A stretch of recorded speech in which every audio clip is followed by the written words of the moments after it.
Welcome to Debt Matters. Today we're zeroing in on a very specific and I think often frustrating area of commercial collections. hmm What happens when a recruitment agency does everything right, they place a great candidate, but then the client company just refuses to pay the fee? And this is such an important area to focus on because what we see almost every time is that the dispute isn't really about the candidate's performance. It's not about the quality of the service. Not at all. The whole argument is built on, let's say, administrative loopholes, missing documents. The client tries to build this kind of procedural shield to stop payment. Exactly. So our goal here is to give you the blueprint for that shield so you know how to dismantle it before a dispute even starts. We'll look at what you need to establish a solid claim. And then we'll get into the defenses. Right. The three most common and frankly pretty cynical defenses that clients use to try and avoid paying what they owe. At the end of the day, it's simple.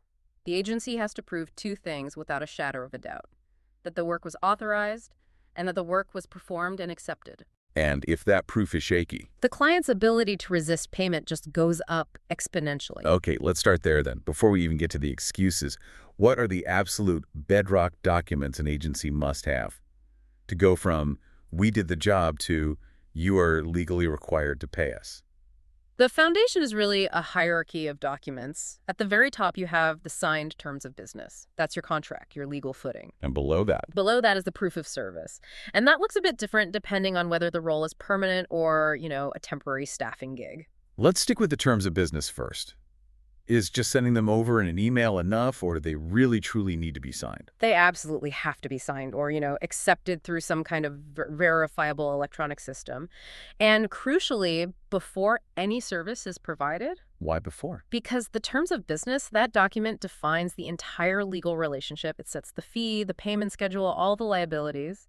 Without a signature up front, the agency struggles to prove the client ever formally agreed to any of it. So the client can just argue their own terms later on. Precisely. They can try to impose their own much less favorable interpretation of what was owed. It just creates this ambiguity that they can exploit. Okay, so that's the contract. But when we talk about staffing, especially temp roles, everyone always talks about timesheets. Hmm. How does a simple timesheet become such a vital piece of legal evidence? The timesheet is the bridge. It connects the contract, the terms of business, to the actual fulfillment of that contract. For temp staff, a signed timesheet proves two essential legal points. Which are? First, that the hours were actually worked. Obvious, right? But second, this is key, that the client's own manager verified and accepted those hours. That signature is acceptance. It is proof of service delivery and client acceptance, and contractually, that's what triggers the liability to pay. And does that reliance change much between a permanent placement and a short-term contract role? It changes the nature of the proof you need. For a permanent role, the fee is usually a one-off thing triggered when the candidate starts the job. So you just need the signed terms and proof they started. Exactly. Confirmation of the start date. But for a temp role, the liability is ongoing. It changes every single week based on hours worked. The timesheet is the tool that turns that fluid liability into a concrete, accepted debt. So if you're a high-volume staffing business, Your entire collections process lives or dies on how disciplined your timesheet collection is. It's that fundamental. okay, so that's the ideal scenario. The agency has its signed terms, its signed timesheets, everything is perfect. The administrative shield is up. But the client still won't pay. What are the bureaucratic weapons they pull out to delay or dodge the debt? This is where it gets tactical. Clients usually fall back on three main procedural hurdles. There's the missing purchase order, what I call timesheet compliance failure, and the lack of authority claim. And these are all about procedure, not performance. Almost always. They are designed to manage the client's cash flow, not to genuinely dispute that someone did the work. All right, let's take them one by one. Defense number one, the missing purchase order. This feels like the classic bureaucratic runaround. It is, but it's a very powerful one. Many large companies have really strict internal procurement rules. The client will just say, we can't process this invoice Therefore, no payment is due. because you, the agency, failed to get a formal purchase order number, or PO.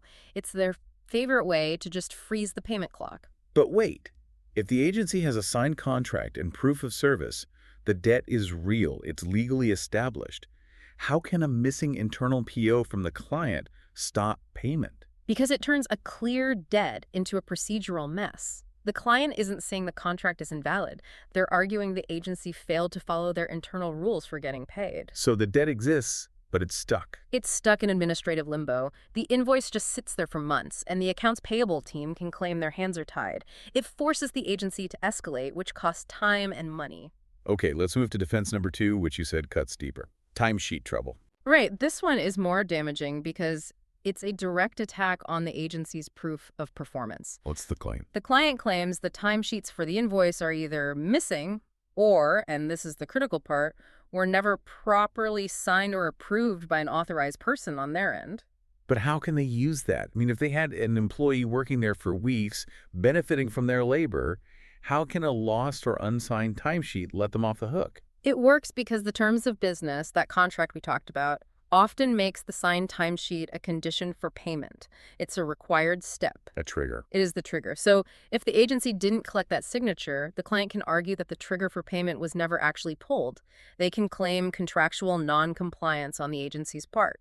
It doesn't make the debt disappear, surely. It doesn't, but it forces the agency to rely on weaker secondary evidence. Things like emails, work logs, maybe even witness testimony. It just makes collecting much, much harder. And finally, defense number 3, the lack of authority claim. This one feels particularly sneaky. It's the ultimate corporate shield.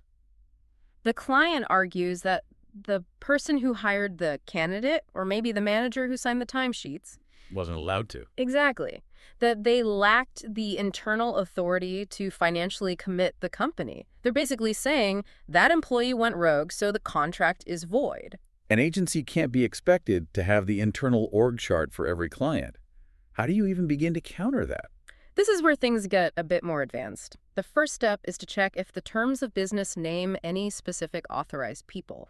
But usually, the best counter-argument comes from 2 legal ideas: ratification and implied acceptance. What do you mean by ratification? Well, let's say a mid-level manager placed the order, but then the company accepted the worker, put them on projects for 3 months, managed them every day. They benefited from the work. They benefited from the work. The agency can argue the company ratified the agreement through its actions.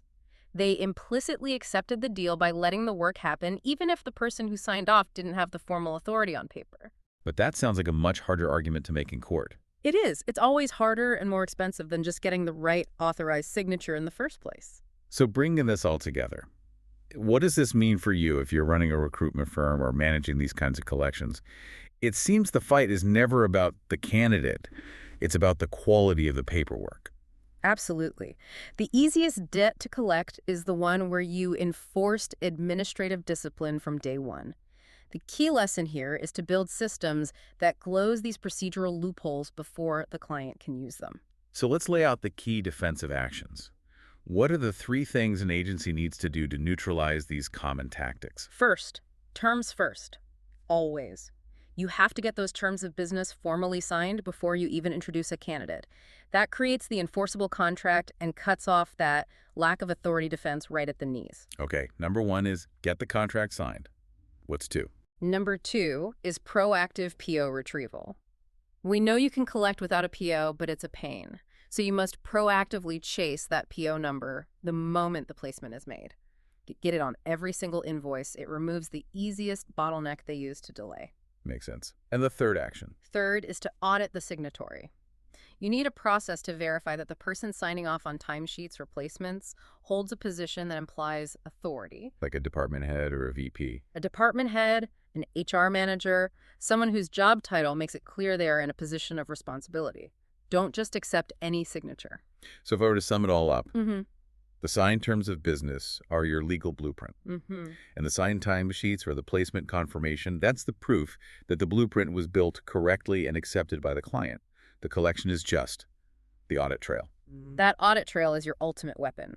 If there are no gaps in the paperwork, there are no real loopholes for the client to exploit. We've laid out how the most common collection problems in recruitment, no PO, unsigned timesheets, unauthorized hirers, are really just administrative weaknesses. Weaknesses that clients are trained to find and weaponize. Yes, deliberately. And if you connect this to the bigger picture of B2B business, you see that procedural compliance isn't just admin work. It's a strategic part of corporate finance. Accounts payable teams aren't being sloppy. They're actively looking for these paperwork failures to protect their company's cash flow. That brings up a final thought for you to consider. If all this meticulous documentation is the key to getting paid, how rigorously do you check the authority and compliance of the companies you pay? It's a question. Commercial diligence really ought to be a two-way street. Something to think about as you structure your own business relationships. Indeed. That rigor should apply everywhere. Thank you for joining us for this examination of commercial debt administration in the recruitment industry.